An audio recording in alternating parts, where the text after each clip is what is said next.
नमस्कार दोस्तों, आपका अपना YouTube चैनल राकेश कोचिंग में आप सभी का स्वागत है। आज का मेरा टॉपिक है बाल विकास से संबंधित। बाल विकास साइकोलॉजी शिक्षा मनोविज्ञान से संबंधित है। इसमें संविदा वर्ग 3, संविदा वर्ग 1, 2 रीट और आपका सीटेट में अत्यधिक आपको लाभकारी रहेगा।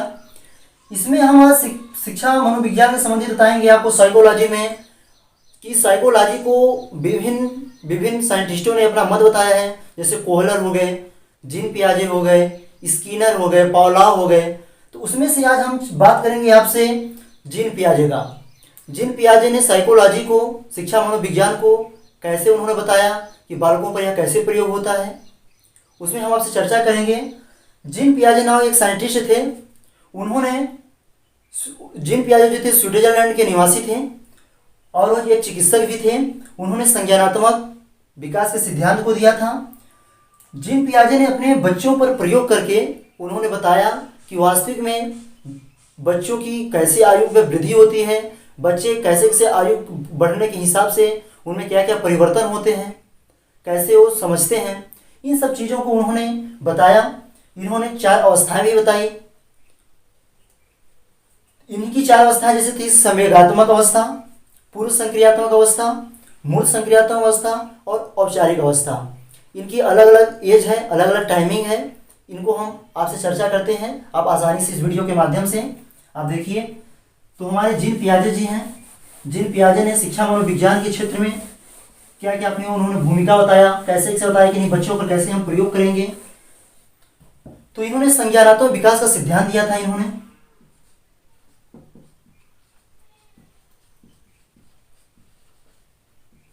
संज्ञानात्मक विकास का सिद्धांत।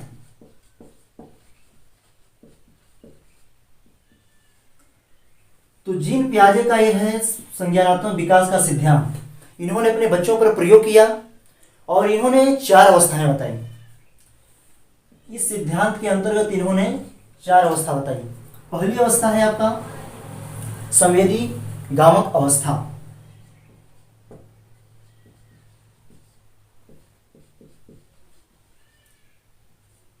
संवेदी गामक अवस्था यह बालक की कौन सी अवस्था होती है? जन्म से 2 वर्ष तक। जन्म से 2 वर्ष तक।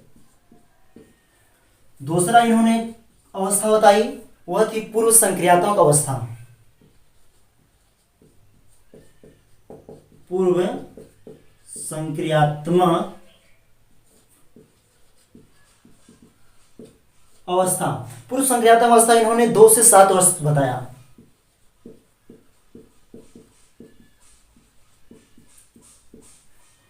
तीसरा इन्होंने अवस्था बताया मूर्त संक्रियात्मक अवस्था।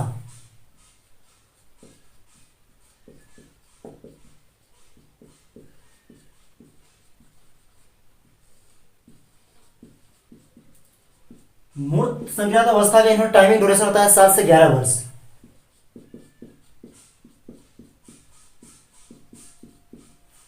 चौथा इन्होंने अवस्था बताया औपचारिक संक्रियात्मक अवस्था।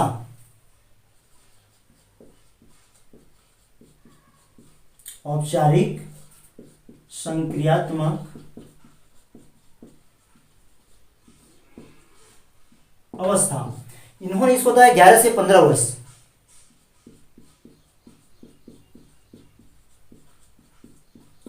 तो ये जीन पियाजे ने अपना सिद्धांत दिया संज्ञानात्मक विकास का सिद्धांत। संज्ञानात्मक विकास सिद्धांत के अंतर्गत इन्होंने 4 अवस्थाएं बताई। इसका अलग अलग ड्यूरेशन है। इन सभी को एक एक का परिभाषा हम आपको बताकर और अलग अलग का सभी का हम आपको व्याख्या करेंगे। संवेदी गामक अवस्था आपका जन्म से 2 वर्ष तक होती है। पूर्व संक्रियात्मक अवस्था 2 से 7 वर्ष तक की होती है। मूल संक्रियात्मक अवस्था 7 से 11 वर्ष तक की होती है। औपचारिक संक्रियात्मक अवस्था 11 से 15 वर्ष तक की होती है। इन्होंने बालकों पे ऐसे बताया। तो इसके अंतर्गत हम पहली आपको अवस्था पढ़ेंगे।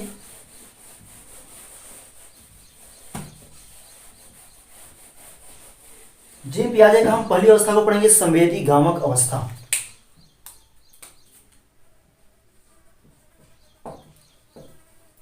संवेदी गामक अवस्था जो होती है जन्म से 2 वर्ष, जन्म से 2 वर्ष, इसमें अब हम डिटेल बात करते हैं कि इसमें बच्चे पर क्या क्या होता है। बालक जो भी कार्य करता है शरीर से इस अवस्था में संवेदी समझ होती है। जैसे आंख, नाक, कान, त्वचा, इसमें बालक क्या करता है, स्पर्श के माध्यम से समझता है। जब वो पैदा होता है बच्चा 2 वर्ष तक जब तक रहता है वह किसी चीज़ को महसूस करता है। वो नहीं जानता है कि मेरा माँ कौन है, मेरा पिता कौन है, इस चीज़ को कुछ भी नहीं जानता है। वो सिर्फ समझता है, अनुभव करता है। जैसे गामक क्रियाएं आपकी होती हैं, जैसे पकड़ना, खेलना, लिखना, चूसना, यह सब आपकी संवेदी गामक अवस्था में आती है बच्चे का।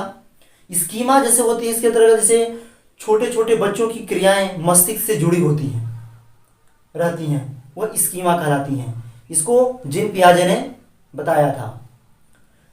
तो संवेदी गामक अवस्था जन्म से 2 वर्ष तो होती है। इसमें आप जानेंगे कि नहीं, बच्चे का जब जन्म होता है तो कुछ भी नहीं जानता है। वह न अपने माँ को जानता है, न अपने पिता को जानता है, किसी को भी नहीं जानता है। वह सिर्फ अनुभव करके, प्रकाश को सचेत करके देखता है, बाकी वो जानता कुछ भी नहीं है। इसी प्रकार से जो आपकी दूसरी अवस्था हो गई पूर्व संक्रियात्मक अवस्था।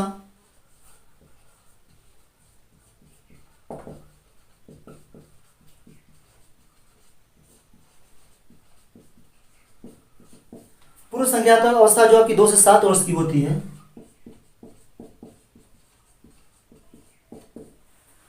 इसमें क्या होता है, इस अवस्था में बालक पड़ोसी के बच्चे के साथ खेल खेलता है। जब 2 से 7 वर्ष का बच्चा हो जाता है वह खेल खेलना प्रारंभ कर देता है। बालक चित्रों का प्रयोग, शब्दों व प्रतीकों का प्रयोग करने लगता है, प्रतीकात्मक खेल खेलने लगता है। सही अनुपात का अंतर नहीं कर पाता है कि वास्तविक क्या होता है। वह क्योंकि अनजान टाइप का होता है, वह ये नहीं जानता है इसमें मेरे घर में आग लगी तो इतना नहीं जान सकता है कि नहीं इसमें हमको बहुत अधिक हानि होगा, क्या होगा, इस चीज़ को नहीं जानता है। वह एक ना गुण की तरह होता है। वह इस अवस्था में बालक सही प्रकार के चित्र नहीं बना पाता है।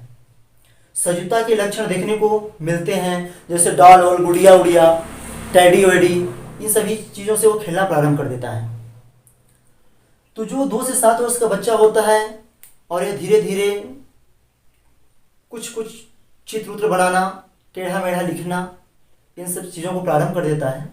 लेकिन वो अच्छे से नहीं पढ़ पाता है, वो न अच्छे से लिख पाता है, न ही अच्छे से वह अपने परिवार का का केयर कर सकता है, जान सकता है। बस उसको आप जैसे बताएंगे उस हिसाब से वह ढलता है। इस प्रकार से आपका तीसरा हो गया मूर्त संक्रियात्मक अवस्था। तीसरा हो गया आपका मूर्त संक्रियात्मक अवस्था। तो इस अवस्था में बालक को जैसे आप ढालोगे उसी प्रकार से ढलेगा, जैसा आप सिखाओगे उसी प्रकार से वह सीखेगा। इसमें मस्तिष्क का सबसे अधिक विकास होता है। इस अवस्था में बालक का जितना ही आप उसको डेवलप करेंगे उतना ही अच्छा वह सीखेगा, उतना ही वह उसको नॉलेज होगा। सबसे अधिक मानसिक वृद्धि जो होती है तो उस पूर्व संक्रियात्मक अवस्था में होती है। इसी में बालक स्कूल में जाना प्रारंभ करता है। अब तीसरा हो गया आपकी मूर्त संक्रियात्मक अवस्था।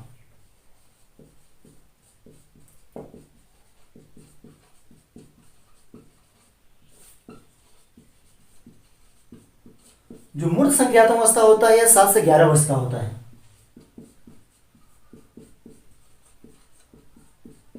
इसमें मूर्त संक्रियात्मक अवस्था में बालक 7 से 11 वर्ष का जब हो जाता है, तर्क पर आधारित रहता है बच्चा। चिंतन का समावेश हो जाता है इसमें, यह चिंतन करने लगता है, सही अनुपात का अंतर करने लगता है, आकार को जानने लगता है, भार को जानने लगता है, क्रम को जानने लगता है, संख्याओं को जानने लगता है, आरोही क्रम अवरोही क्रम को यह समझने लगता है। इस अवस्था में सबसे ज़्यादा गणित की कैलकुलेशन का विकास इसी अवस्था में होता है, जोड़, घटाना, गुणा, भाग। तो जब बच्चा मूर्त संक्रियात्मक अवस्था में आता है, 7 से 11 वर्ष का जब बच्चा रहता है, तो धीरे धीरे क्योंकि वो दूसरी तीसरी पढ़ने लगता है, तो इन सब चीज़ों को जोड़ घटाना, कैलकुलेटर से संबंधित मैथमेटिक्स से थोड़ा थोड़ा पार्ट वो जानना चालू कर देता है और वह थोड़ा बहुत पढ़ने भी लगता है और कुछ अपने प्रति कर्तव्य को थोड़ा बहुत जानने लगता है। अपने माँ बाप को, अपने घर परिवार को थोड़ा थोड़ा मूल संज्ञात अवस्था में बालक जानना प्रारंभ कर लेता है। इसके बाद आपका आता है औपचारिक संक्रियात्मक अवस्था। जो चौथा जीन पियाजे की अवस्था थी वो थी औपचारिक संक्रियात्मक अवस्था।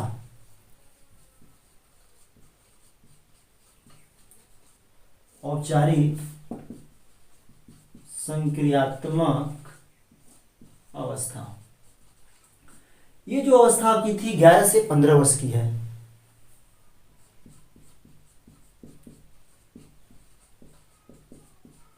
ग्यारह से 15 वर्ष।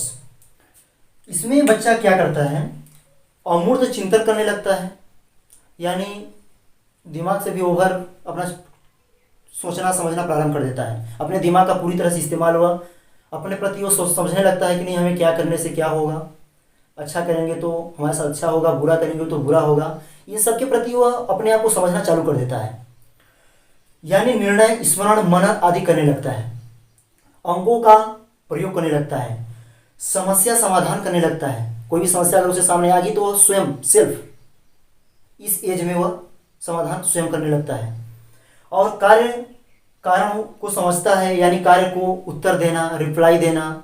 कोई भी हमारे सामने कुछ बोल रहा है तो उसको हम अच्छा या बुरा जो कुछ बोल रहा है उसका हम रिप्लाई वह देने लगता है। अपने घर परिवार को अच्छे से वह समझने लगता है, अपने दायित्वों को, अपने निर्वहन को, अपने लक्ष्य को, अपने एम्स को यहाँ से वो जानने लगता है। क्योंकि बच्चा इसमें आपका 9th 12th में पढ़ने लगता है, तो 10th के बाद बच्चा अपने आप थोड़ा थोड़ा महसूस करने लगता है कि नहीं मैं जानने लगा हूँ, क्योंकि वो अपने दायित्वों को समझने लगता है। तो यह बाल विकास शिक्षा शास्त्र संबंधित मनोविज्ञान का जीन पियाजे नामक साइंटिस्ट का इन्होंने संज्ञानात्मक विकास के प्रति अपना अवस्थाएं बताया था कि इन 4 अवस्थाओं के प्रति बच्चा पहले किसी चीज़ को समझता है, फिर सीखता है, फिर उसे करने का प्रयास करता है। तो इन अवस्थाओं के माध्यम से हमने सीखा। हमें उम्मीद होगी कि आपको यह वीडियो समझ में आया होगा। धन्यवाद। थैंक यू दोस्तों। वंदे मातरम।